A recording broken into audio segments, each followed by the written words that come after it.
Hey everybody, Jamie Kelly here. Thank you so much for tuning in to this episode of Season 3 of the Approximate Podcast. Be sure to join our Patreon for only $5 a month to see all of Season 3's episodes in full HD video. That's patreon.com/approximate podcast. If you're already a patron, thank you so much for your support. And to everyone who's tuned in, we love you all. And now, on with the show. Kitty! Fucking stop it. God damn it. Fucking cat. Yeah, you. Oi. Scrapple. Stop it. All right, cut. We're done. Fucking cat. God damn it. Okay, hey, everybody. This is great.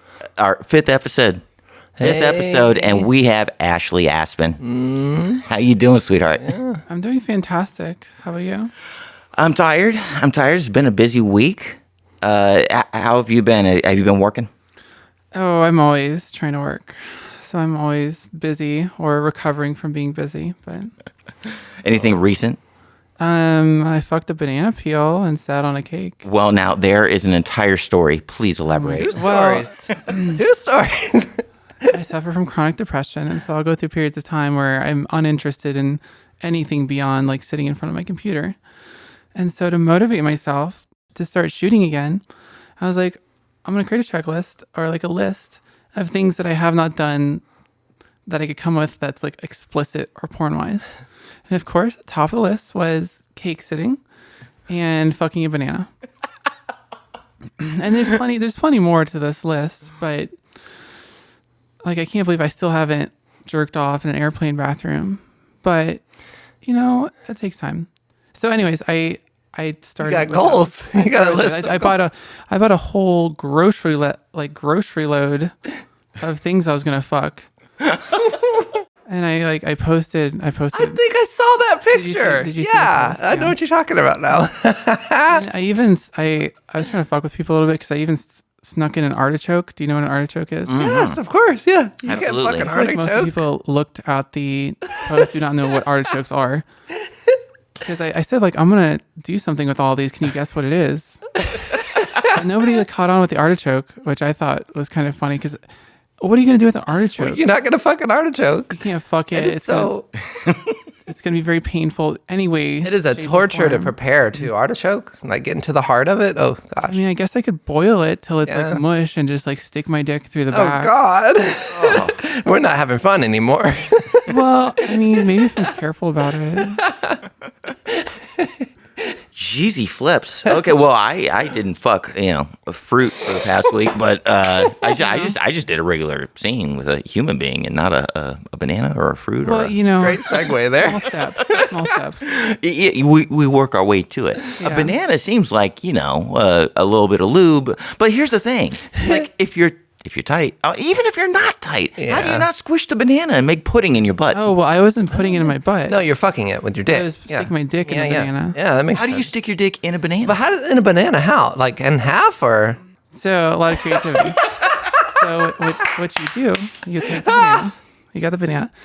And first, let me say, do not use an overripe banana because it'll fall apart. And I was experiencing this the entire time. The entire banana was falling apart. But anyways, you take the banana, you cut off the end, and then you take a spoon. You can like scoop out the innards so there's space. I'm not terribly small, and so like I had to get a little more creative. So like after I scooped it out, I also took a knife and cut down the backside, so where like the camera couldn't see. Okay. And so that way I was able to like insert my dick into the banana. That's magic. I gotta say, another thing that surprised me was that how much it was burning by the end. Really? Yeah. Oh. Like my entire genital area was burning. Fucking potassium or like bananas or what? Are you allergic to bananas? Like what? I don't think so.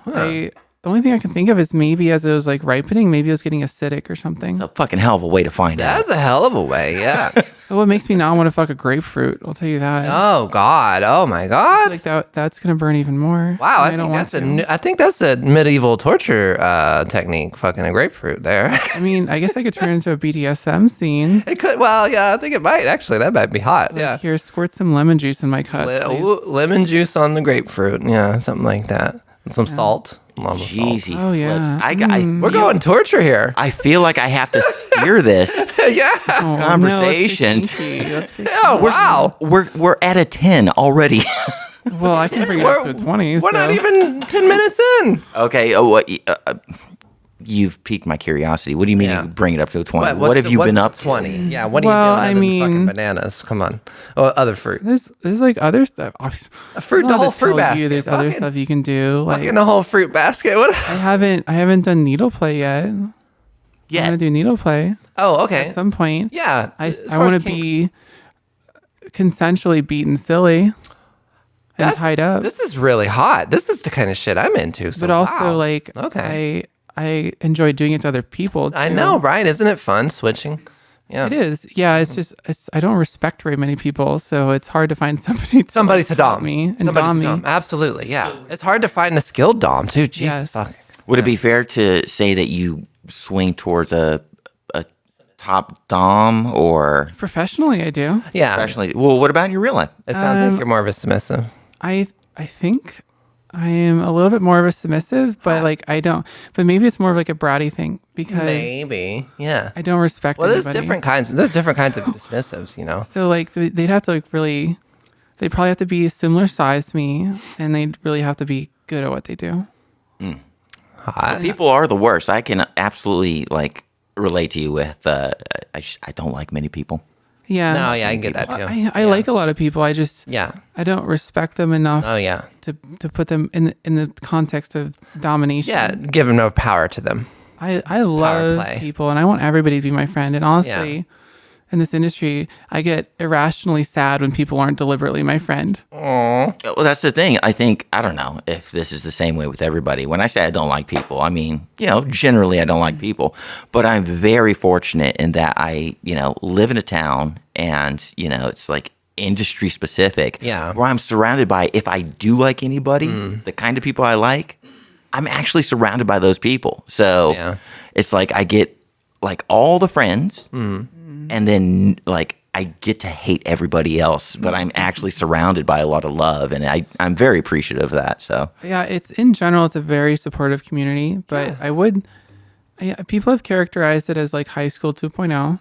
Yeah. Well, Granted, I didn't have a social be. high school like this, but I can see what they're saying. no, I it can can be. understand that. Definitely. Yeah. They can't be. Yeah. This community can be catty. Definitely. But Yeah. the segments of it that aren't, like, you kind of just, you know, and you connect. have to expect as Yeah. much in an industry that where youth is king. There's always going to be Yeah. a batch of 22, 23-year-olds that make life a living hell. Yeah. But everybody grows. It's Yeah. Yeah. No, I get deal that. with it. Yeah. You deal with it. Yeah. Roll with the punches. Yeah. Yeah. No. Yeah. I get that. Yeah. Absolutely. No, it's a good community though. I do find myself wanting more non-industry friends because I'd say like 99% of my friends are industry. Industry. Yeah. And Yeah. so then I still feel like I need to be careful about what I say because word gets around. Right. Oh, sure, also you sure. can't There's just be there's like politics. And There's I'm- politics. As can't- careful as I am, I'm not all that careful. Yeah. You can't just be like an out sex And worker as much to as I hate being a civilians. part of gossip, I love stories. Yeah. Yeah. Absolutely. And I try not to perpetuate things. But like if I had a personal experience with someone and like I needed to vent, I don't have any other friends that are not industry. So who am I going to vent to? yeah, I'm going to vent to right. other industry people. And then I have not heard it come back around, but Yeah. I'm fully expecting some of the stuff I've shared with some of my industry friends to make its way out and to come back around to me eventually. Bite you. Sort of karma. Well, you're not from Vegas, right? No, I'm stuck here in Vegas. Well, you're stuck. How long have you been here? Like 9 months, I think. Oh, really? In Vegas, 9 months. Wow. And you're coming from where? So directly, I'm coming from LA.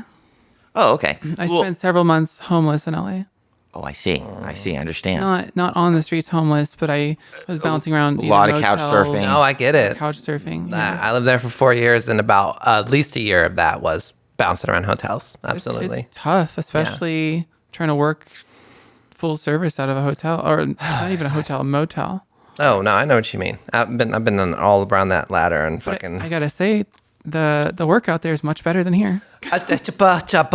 Right? I'm telling you, Vegas is not that great for that. No, right now. it's been the comes worst and goes. city. Comes and goes. Like the tourists are the ones who are going to treat you right out here, and like like the regulars. I mean the fucking what are they called? Locals. That might have some chance of being regular. They're not really the people a lot of times that you would want to be a regular. Sure. Yeah. Well, what I was going to ask is where you're originally coming from.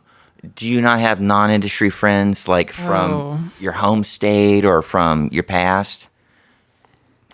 Well, I've moved around a lot. So I guess let me. Should I just go into my whole life story here? You can. We don't have too much time, but Well, no, we're only 11 minutes in. you're kidding. Yeah, we're 11 That's minutes your whole in. life story. You're just like, wow, this is really dragging on. I've been here forever. No, not that at all. Not at all. Not at all. Whatever you're comfortable with Yeah, yeah. saying. But I was just curious, like talking No. about Yeah. non-industry friends. Yeah, yeah. Usually, like I know personally. Yeah. Just maybe a palate cleanser. Yeah, of course. I come from Texas, where I spent most of my life, and now I'm a woman of a certain age, but I have a lot of friends, and by a lot I mean like 5. Yeah, of course. 5 real non-industry friends that I've known for the better part of years. Sure. And like those people I can always talk to if I just need to get out of the cloud of the industry and out of. Do you have people like that from like back home? No, I mean the closest. My mom is fortunately supportive of me, and I'm. She knows that I escort. She knows I do porn, and I'm completely open with her about that. And honestly, most of my family knows that, and people still talk to me, support me. Was that a? Minus my biological dad, but I see. Was that a tough thing to breach? Did you have to skirt around it? Was it a gradual thing where your family knew and accepted? So, I mean, I had this after coming out to them. It wasn't that difficult. I feel like coming out as trans to my family was the biggest or like the hardest for me. But as soon as they were accepting of that, and they've at least my mom has known like all the struggles with jobs and just life struggles in general. And I as even though she's obviously worried about my safety because Well, of course. Of course. as all moms do. That's what and moms do. And this industry Yeah. is not. Absolutely, I understand. There's definitely safer jobs than this industry. I identify with you there, But, especially with the, I think she was happy that I found a job that I could do and not want to kill myself, and a job that I could pay rent with. yeah. I'm have going to any- read between the lines a little bit. Sex work was my salvation. When I tripped backwards into it, I had 10 years of working Joe jobs under my belt. It was, you name it, I did it.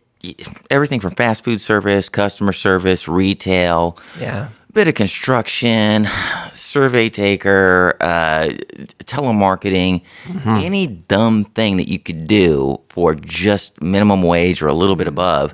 I did it, and I was like, this can't be life. This cannot be life. Yeah. I personally part of the am a system. creative person, Yeah. so I had this huge chip on my shoulder about respecting authority and thinking like, I cannot just be one of these worker drones. I have shit I want to do, and I don't know how I'm going to do those things while working Joe jobs all my life. Yeah, I understand that. And then I tripped backwards into sex work. It's a story that is renowned on this podcast. Yeah. Go back Been told several on the episodes. podcast. I'm not going to Yeah. bore everybody with Yeah. the story. It's an interesting story, but eventually I did trip backwards into sex work, and it completely changed my entire life. It allowed for so much autonomy, and it really like just gave me like all the resources, and more importantly, not fuck money, fuck resources, but time for myself to like investigate being the kind of person I knew like I was meant to be, rather than just punching a time clock card That's interesting and working you for the say that. weekend. Yeah. Oh gosh. Yeah. Do you feel like you were able to have that time right off the bat when you started sex work? Well, it was Oh. the moment that the money came as quote unquote easy. There's no such thing as easy money. Yeah. But the time that I spent as a sex worker, like my brain exploded when I came home with my first little bundle of cash from my first escorting experience. And I knew from that point, I was like, You look at the if Joe this jobs.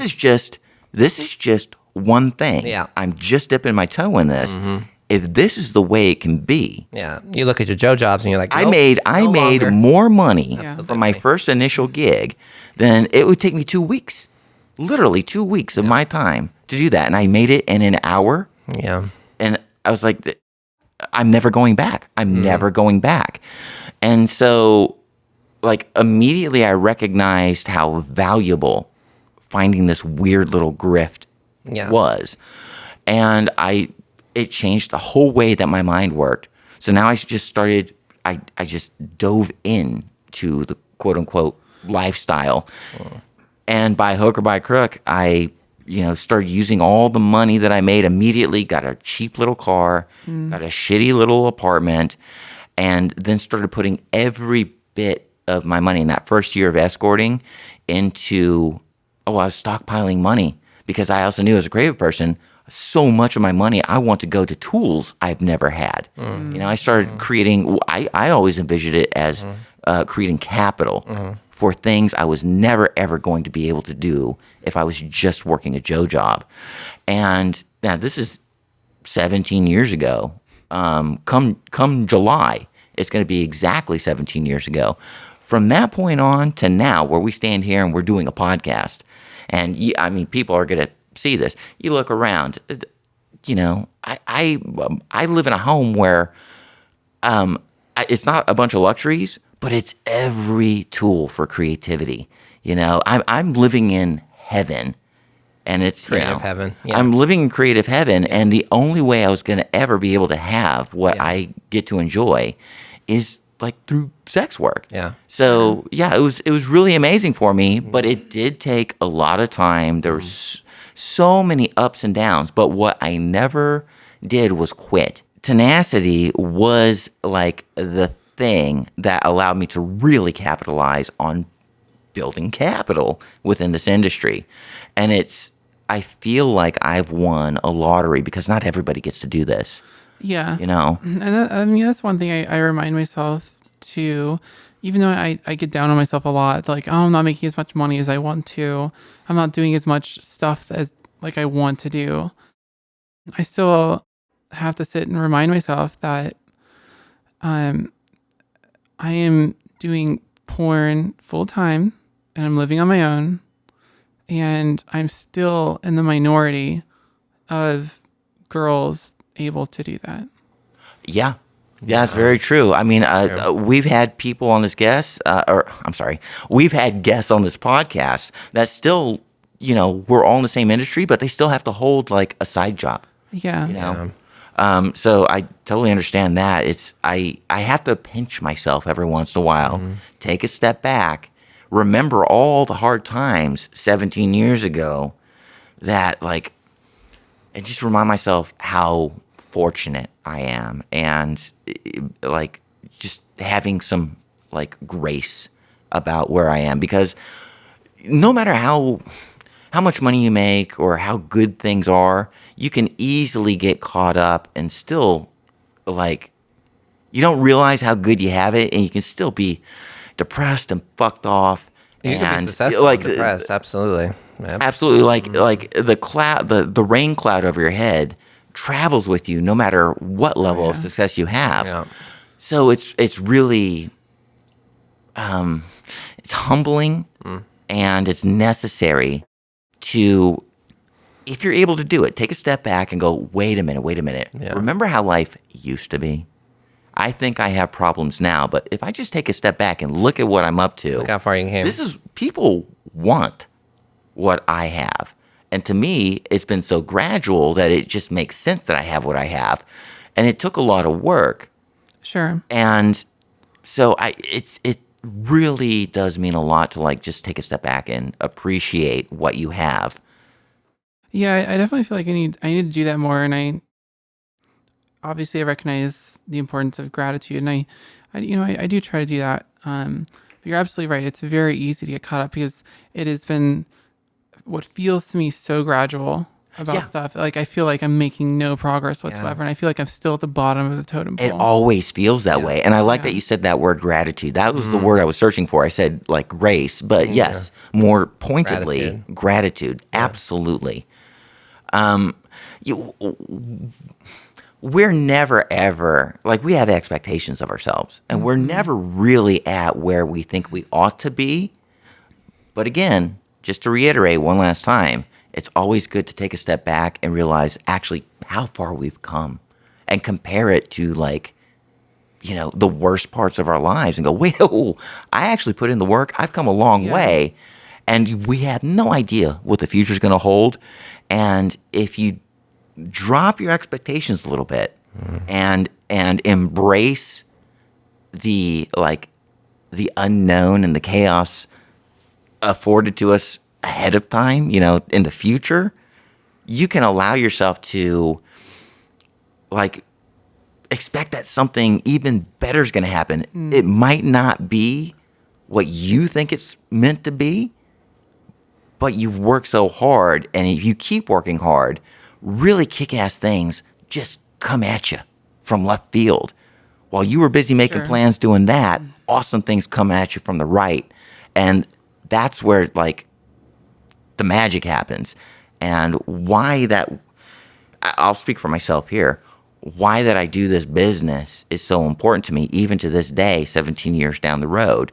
It's not the work in and of itself. It's not the money I've made. It's not all the like cool things I have. It's that I live an adventure, a kind of Peter Pan lifestyle, and I get to be in a position where I don't necessarily like have expectations, except for expecting the unknown, because it always will surprise you. And all it takes is the dumb thing that we always do. We just keep trudging along. We keep being tenacious. So that's the most beautiful thing. The most beautiful thing I love about being in this industry is that something kick-ass is gonna come down the pike that I never expected, simply because I did the dumb things I got to do from day to day, and recognizing that those dumb things I got to do from day to day are things that most people don't get to do. I have very little room to bitch, is what I'm saying. I mean, I think one of the big reasons even though I feel like I haven't gone very far, I guess, and it's everything's relative, but I've gone as far as I have is taking chances on things. Yes. And, and being willing to like. I like to say like I like to run towards things that make me uncomfortable. Absolutely. Absolutely. And get out of your comfort zone for more than one reason. Whether it's I want to understand why it makes me uncomfortable. I either want to grow myself as a human being, or in the case of opportunities, I feel like running towards things that make me uncomfortable offer out of the ordinary opportunities and things that I'll grow not only as a person, but like usually like financially too. Yeah. And you're right. The chaos of life combined with the sometimes wackiness of this industry can offer a lot of opportunities. Would you mind if I ask, how long have you been in the quote unquote industry? So I'm trying to think. Before doing sex work, I was working for the federal government as a civilian for the Department of Defense. Oh, wow. And human resources. And I don't remember. So probation for a federal job, at least in that case, I think it was either 1 year or 2 years. And I'd reached almost the 1 year mark, and then they fired me. Oh, wow. Out of the blue. You were just redundant. It had nothing to do with something you did. Or what? It was a number of things. I was struggling with my own depression an ADHD, and so some things I can definitely attribute to that, but they also felt the need to like lump other things that made no sense and accusations that they would refuse to address with me when I asked about them. And I was the youngest person there. I was the most liberal person there, and I was the only queer trans person there. Oh, yeah. And So they were making up reasons to get you out. Yeah. it would appear so, Yeah. at least in part. Yeah. But I was devastated after that because I had already at this time planned out the rest of my life. I was gonna stay in the federal service. I was gonna do 20 years or 30 years, and I was gonna make a fuck ton of money. You know, at least what I was thinking, a fuck ton of money, like at least a couple $100,000. You know, Right. per year. Well, and I was gonna use it to like travel to different parts of the country, work different jobs. You know, like change jobs every few years to get a better job within the federal service. And so when they fired me, that just like completely destroyed me. I had put so much time and so much effort into this job, that I got so depressed. And that's when I had talked to this other performer. Her name was Lily, and she didn't convince me, but she sort of did convince me to get into sex work. I see. Okay. She had just talked. It wasn't coercion though, right? No. It was, she talked about how amazing it was. She And talked you into it. Her talking Not about like it was coercion. before I got Yeah. fired. Yeah. And so that's when I got started into escorting, and she helped keep me safe, you know, some like little pointers and stuff. And she actually recommended I not do porn. She was your Well, mom. well, She's what like were the my mom. reasonings? That's what that is. Because of how difficult it can be to make money and to make a name for yourself. She was being your sex work mom. Absolutely. Yeah. Yeah. I've been one to And I somebody, totally agree with that. It is so difficult to do Well, porn. I keep saying this. Unless you get lucky. But Well, the thing is, I keep saying this. As a sex worker, porn is just one of the many plates you have to spin. Oh yeah, absolutely. In order to keep a roof over your head, if you're gonna one make a life out of being a sex worker, escorting comes into play, camming comes into play, learning how to produce comes into play, phone sex comes into play, lending yourself to the avails of the porn industry comes into play. Well- But there's not one particular plate that you can just like go down that's just going to put a roof over your head. You have to spin all the plates, and porn's just a small piece of the the thing pie. about when I say porn, I get it. I think of my definition of porn. When I say like I do porn full time, that's doing paid shoots. That's doing trade shoots, doing paid trade. It's selling my clips on clip sites, on as many clip sites as I can manage. Yeah. Which right now is like one or two. But I also do camming. I also do I do private live shows for people that hit me up on Snapchat. I do so many things, and it's lot of hats, averaged. lot of You know, it's plates. averaged out enough to pay my rent. But Right. like you said, what I've seen for me is I have to diversify into these many different things, and there's not one thing, which I think is smart because all of this is freelance.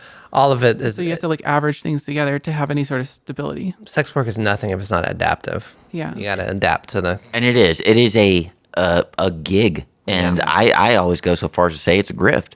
Oh no. And the reason why I call it a grift is because it is kind of a way that skirts the system. Spinning all these plates and like making money in the fashion that we do as porn performers, sex workers, of any gender, of any whatever, it really is a way to kind of buck the system. And we're playing in a field that like nobody recognizes what we do. There's no like official safety nets. There's no HR department. You know, it's punk rock. It is punk rock gigging is what it is. Well, I mean, I think a lot of people these days they have to do something similar. If it's not porn, obviously, that people are doing, and they're probably not making as much as obviously some of the people in this industry, but there are very few jobs from what I've seen and from what I've experienced myself that you can comfortably work at just one job to make your rent and make things livable and save up for retirement and all this stuff. There's I think I could be wrong, but I think the majority of people have more than one job, and there's instability everywhere. Mm-hmm. Oh, absolutely. Yeah, absolutely. Unless you're working government, unless you're working some high-paid tech job, you're not just working for one company, and you don't have stability. You're always looking for your next job because you could get fired for any reason. The company could go under. Always in flux. Whatever. Yeah. It's not like the idealized 1950s. Oh, we have a job. American dream is no longer. No, Yeah. it's not. It's not the same. Yeah. It's not the same as it was. No, yeah. I think it's still possible to make a lot of money, but it's not the same that was idealized growing up. Oh no, not absolutely. In popular culture and stuff. Mm-hmm. Right. I absolutely appreciate your story. And I feel a little bit remiss because, Stephanie, we've known each other for what, 11 years now? Coming on 11 years?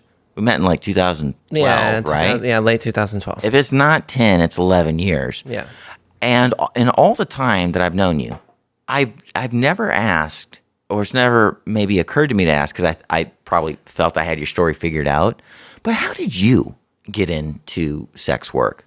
Part camming, part what was the impetus? What were you doing just before sex work? Oh shit. Oh God, I've done all kinds of jobs. So I worked for my parents' construction company for a bit. I did some other like painting with another another thing going on. And then I did all kinds of food jobs. I suck at being a waitress. So it was webcamming that like got me into the performance mindset. And then after that, it was probably... What got you into webcamming? Was this a thing that you were actually chasing, or were you hip to it? Well, no, it was it was an experiment. Avenue. It was an avenue that had money there that I didn't have to work a Joe job. And I was like, so I've always said that if you're a trans woman with like any kind of visual sexual appeal, people just push you in the sex work. Like you just kind of just get like... You're bombarded on all sides by, hey, you do this, do this. Yeah, like there was a point where I was working at Subway and I was checking this guy out, ringing up his foot long. Okay. Course. And he was like, do you have an ad up? I'm like, an ad? What do you mean? That's presumptuous of him. Yeah, right, yeah, but you know. But was that got the like wheels turning? Well, kind of, sort of, but I was also kind of already, I don't know, I was already sexual, of course, and then there was also like, I don't know, I was small town in Texas. North Texas. Yeah, small town, North Texas. So like, I was like, if I'm gonna have like any kind of thing outside, because it was a death trap, basically. It was meth capital. Like everybody was on meth and coke or fucking something. And then I had friends also that were like, you know, like not the kind of friends that like, and my friends ended up like wanting to fuck me like after I Oh wow, you went through that. Did you go through that stage? Did you have people from your past come and fuck with you? No, good. I never held on to any friends from my past. So I let go of all of them, but like like I would touch base sometime because my like one time my mom put me on the phone awkwardly with two of my old friends and both of them wanted to fuck me. I'm like, oh God. At the same time? I don't know. It might have been. Okay. I don't know. You know, and then we come out of trauma too. It's like, so there's some of that shaped me, and I don't want to get into that because that's all for the therapist, right? And whatnot. Like, this industry draws broken eggs, you know. It does. Yeah. A lot of broken wings. Yeah, broken wings, yeah. Yeah, you know, it was an alternative source. Like, so, and then basically I was like, how am I going to do this and also kind of make it something that I want to do, you know? Like, and that's where, you know, and also I was watching a lot of porn at the time too. Like, some of the porn that actually taught me, like, wanted me to, not taught me, but like wanted me to like actually pull the trigger on it was like a bunch of like early kink stuff and stuff like that. I was like, oh, hold on. You wanted to be the thing that you BDSM. saw and the stuff that you enjoyed. You thought, hey, me too, I can do that. I mean, well, you know, you start thinking that when you start thinking of like, okay, well, this is a survival way of making it. So then, okay, well, what do I want to do in this? And you have a big thought about what it's going to be, and then you get into it, and it's like, oh, it's this way for us, actually, is it? Yeah. But I mean, so the expectation of what the industry was didn't really meet what the industry would be when I got in. Like, I think that's for everybody, though. Yeah. Oh yeah, that's a thing. Yeah, What is your experience? Yeah. With like knowing how the sausage is made, because I can probably safely say that we were all fans of porn before we ever got into this. To some degree, thing. absolutely, yeah. We're all sexual beings. Yeah. And then once it comes down to like, oh, now I'm in it. Now I'm in it and I see how it is. It's nothing like it doesn't match my fantasies. Yeah, I mean, I always temper my expectations. So like, I knew before really getting into it, I knew the potential upsides, potential downsides. I'm trying to think if anything.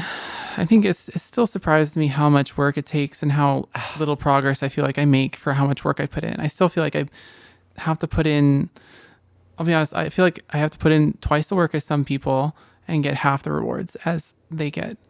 And it, Do you find yourself like comparing yourself to a lot of people? oh, constantly. Do you measure success based off of what other people do?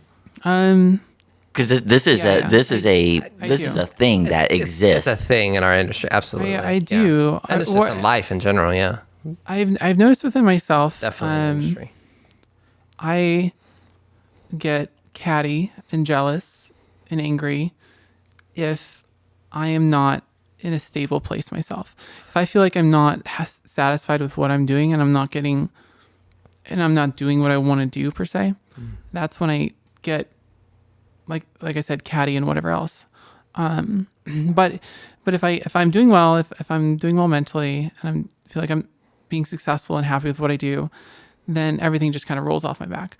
And so I think it's just, I know it happens to a lot of other girls, but especially with me, I'm always comparing myself, and it's hard to find a place that I feel like I am successful. So I am constantly comparing myself. Is there a little bit of imposter syndrome there? Because I feel it a lot of times. I used to a lot more, but yeah. You know, people have they say a lot of similar terms, but people have different definitions. What's your definition of imposter syndrome? Just like that you shouldn't have this opportunity. Like this is if I may interject, this is kind of what we were talking about about 15 minutes ago. Yeah. It is this idea of imposter syndrome where you feel like I feel like I'm fooling people. Yeah. And I shouldn't be getting the things that I'm getting.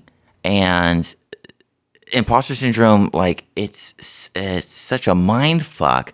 But this is what I was saying again about 15 minutes ago, where you take a step back and you realize you did do the work. You should appreciate what you have. Maybe I do have something similar to that. I have a fear, like one of my biggest fears in the industry is that I'm going to stagnate.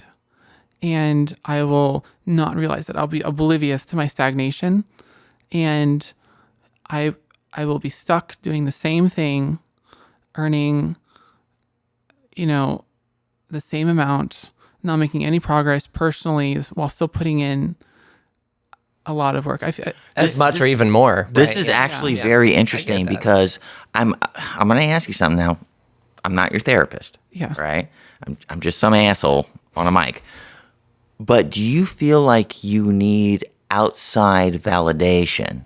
Somebody to tell you that you've done as well as you know you're doing. Yes. In order to feel like you're making any progress whatsoever.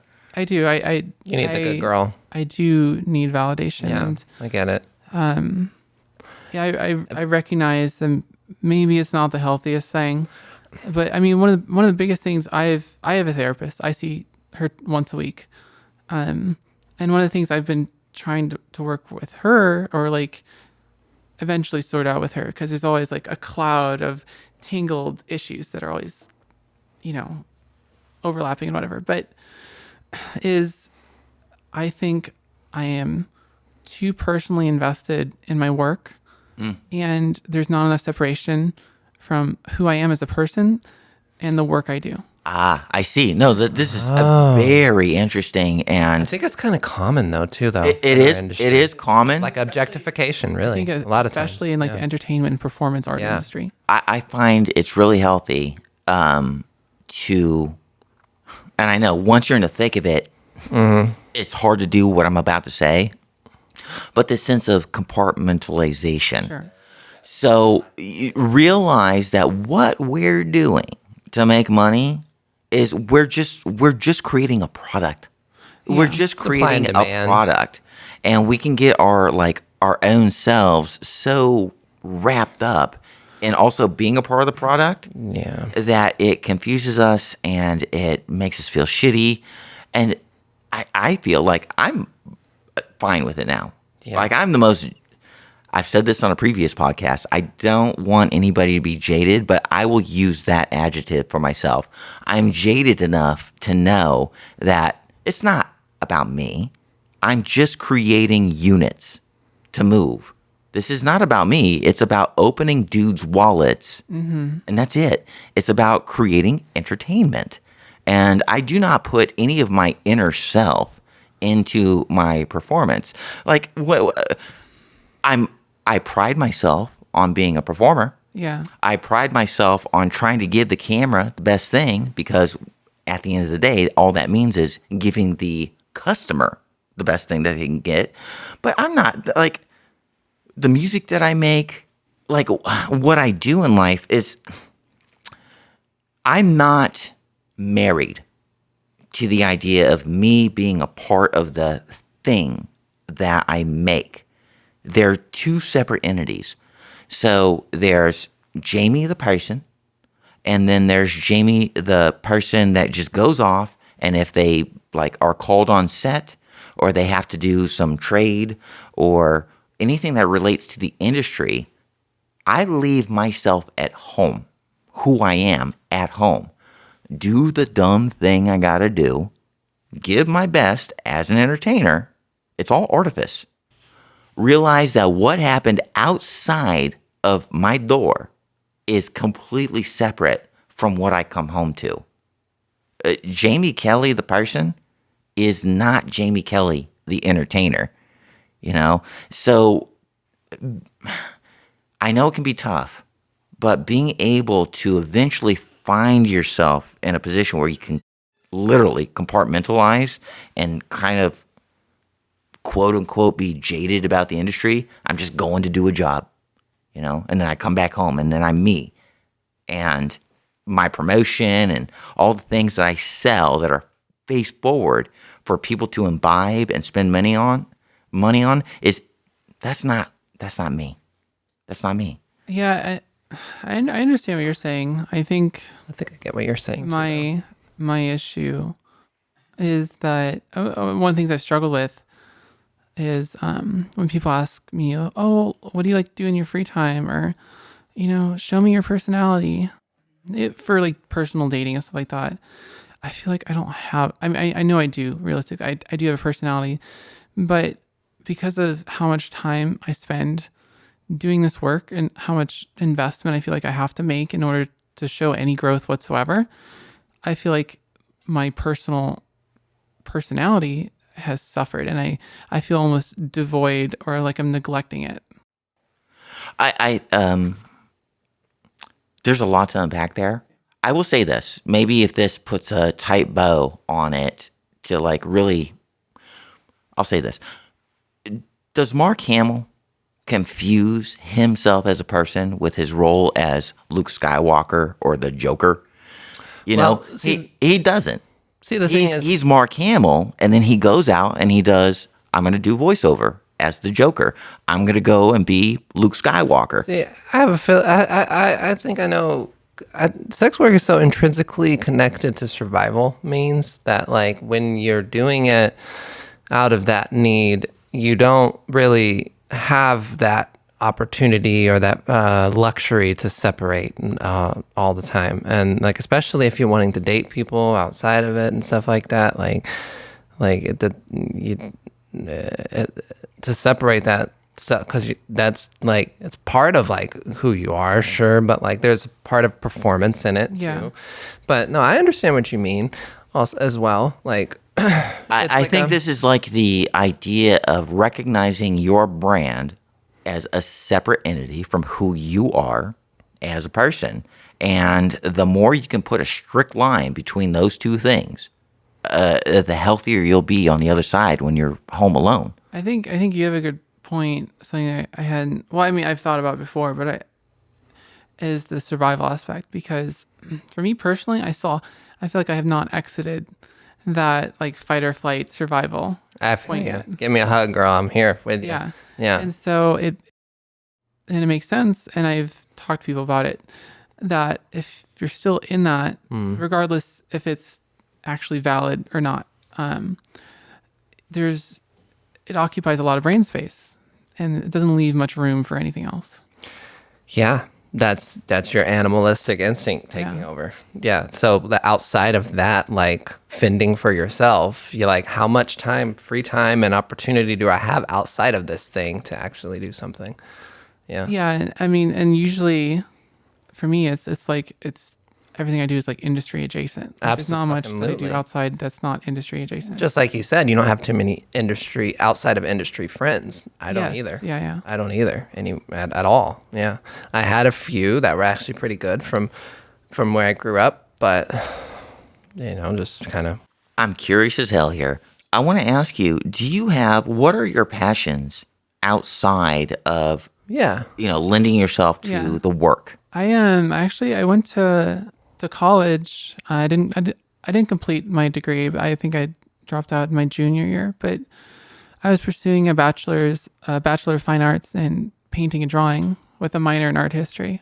Oh, so you're a traditional artist. Yeah. Oh, wow. And for the longest time, and part of me still wants to be able to sell oil paintings and do illustrations, or like do concept art for film or video game industry. I would love to see but this for you. But after starting this industry and seeing how hard it is to get started in just this job and how much time and effort, I feel like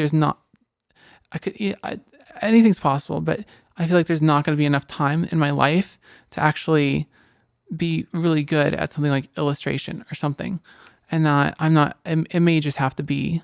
Me and Jamie has had this conversation about serving two masters or serving more than one master. It's fucking hard. Yeah. Yeah. Well, it really is. But like where I'm coming from, I use the thing that we're talking about here, the industry at large, to service my other master. Now, I don't consider my job to be a master. We all have to find a way to put a roof over our head. I'm very fortunate in that there's like high gain capital that I can then separate myself from and use that money, capital, to like service all of my artistic Creativity, endeavors, which I get to enjoy and do. I always am able, when I'm not on all the time doing a performer or doing an editing, stuff that are related to the business, I get to sit. I get to play drums. I get to write songs. I get to learn new chords. I'm constantly recording. I'm constantly creating a creative output that comes from the most like poignant core of myself. And I know that is such a privileged position to be in. But I have this whole idea where I do X work, the industry, and then I come back home and I put as much money and as much resources, and again, the thing I love most, the time it affords me to put back into just being a creative art fuck. Sure. I mean, I'm just like hoping and praying that one day, and there's more time that's been opening itself up to me, but that I'll get to a point in this industry that I have the energy and the time to invest in things that really feed my soul or whatever. The thing that, and everybody, Because right now I don't. I really hope that for you. Yeah. I do too. I do. I do too. I'll say this just as a person of experience. Now, we're totally different ages and a lot of different life experience. Most of it is time and learning and tripping over yourself. But the whole reason why I do what I do within the confines of the industry is because I want to sit and learn guitar and play and learn chords and make music and Yeah, we do these things you to know, afford us the opportunities to have the free time. to I'm create things and whatnot. driven Yeah. to keep going Yeah. in this industry so that I can do the things that I love the most. Because my ego is not tied into the things I love the most. Expressing myself is not tied to my ego or validation or everything. It's a safe space. Like making stuff, whether anybody loves it or not, is an amazing safe space. And I am so in love with what I do and just the ability to create is the fire that drives me to keep doing the dumb things we got to do within the confines of the industry. I do one thing that, you know, jobs suck. I don't care what it is. Jobs suck. You do and you fucking do the job, and then I bring the money back so that I can live some semblance of Happy. of a life that I don't want to kill myself doing. So, it's weird. I know that you're relatively new in this industry. I know that you come from a very storied past. All of us do. We're all human. But if I can say one thing that will give you some kind of clemency or ray of hope, as you go, just tenacity is the thing. Just keep going.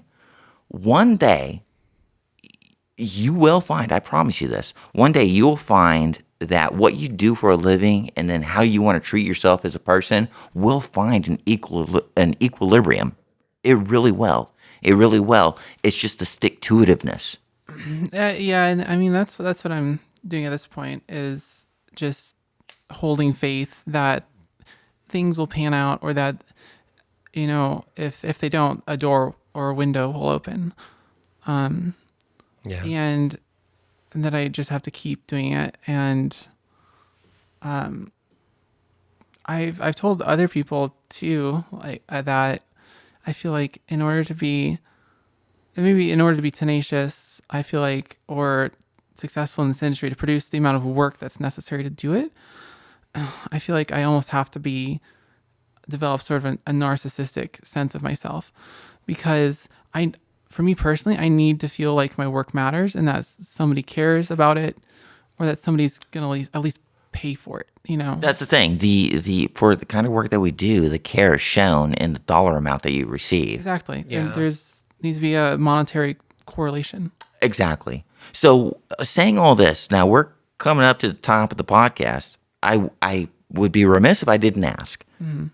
Now you have a certain amount of time that you've been in this industry, but I know you keep busy. You do a lot of stuff. Technically, I think. So I was going to ask if there were 3 pieces of advice that you can give to somebody that's just entering the doors in this particular industry. What do you think, like, the most useful bits of information you could give to them?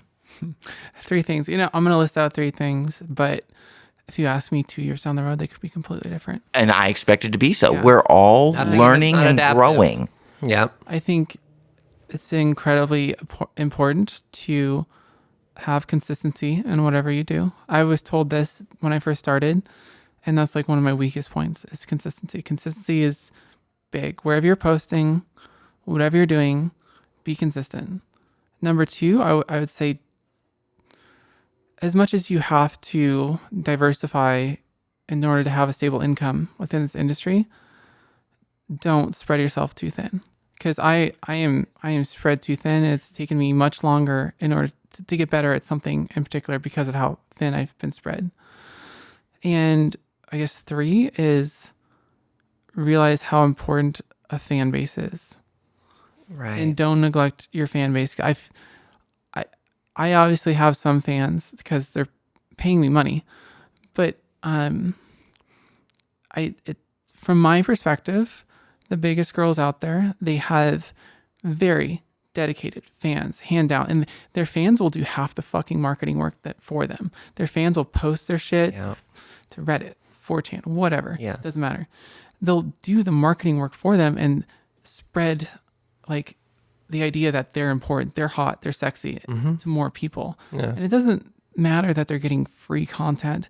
The majority of people aren't going to pay for content regardless. Yeah. But if they could enjoy your image, enjoy your video, and spread it to other people they might pay for something. They might be the next sugar daddy that you're looking for or whatever.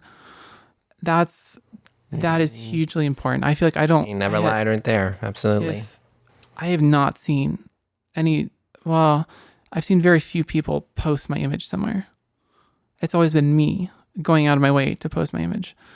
And the people that do post my images are like the random guys on Twitter that are trying to grow their the retweet accounts. They're a promoter, whatever. Yeah, retweet accounts. And they're valuable. Don't get me wrong. Yeah, they are. Absolutely, yeah. They're not fans. Yeah.